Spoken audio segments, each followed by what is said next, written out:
جانب سے مریم نواز کو بطور وزیر اعلیٰ پنجاب نامزد کر دیا گیا ہے۔ مریم نواز پنجاب اسمبلی میں بطور MP حلف بھی اٹھا چکی ہیں۔ مریم نواز پنجاب کی پہلی خاتون وزیر اعلیٰ ہوں گی۔ اس حوالے سے جانتے ہیں عوام کی رائے۔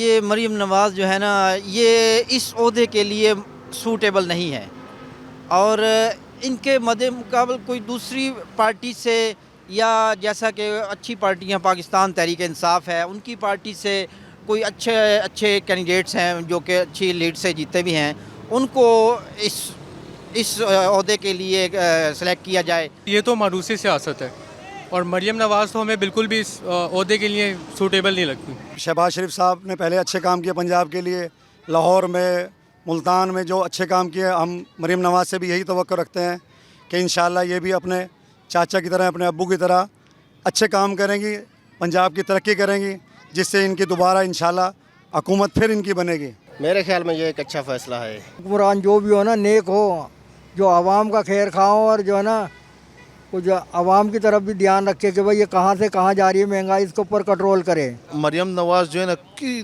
تک نہیں بندے کہ جو ہے نا مریم نواز کو حکومت دے دے عورت ذات ہے، تو وہ بالکل یہ نہیں چلا سکتی ملک۔ یہ ملک ہے، یہ گھر نہیں ہے۔ 15 سال سے ان کے چاچا نے یہاں پہ پنجاب میں گورنمنٹ کیا، ٹھیک ہے نا، یہ پورے پاکستان پورا عوام دیکھ رہے ہیں، تو جب چاچا نے کچھ نہیں کیا تو بھتیجے کہاں سے ان ملک کے لیے کریں گے؟ کیونکہ چاچا اور بھتیجا ہمارے لیے تو ہے کہ نا۔ ہم تو یہ کہتے ہیں کہ ہمارا جو وہ ہے ریا ہے کہ ان کو جو ہے نہ لے کے آئیں، مہربانی اس طرح وزیر اعظم لے کے آئے کہ ہمارا پاکستان کا خیر ہو۔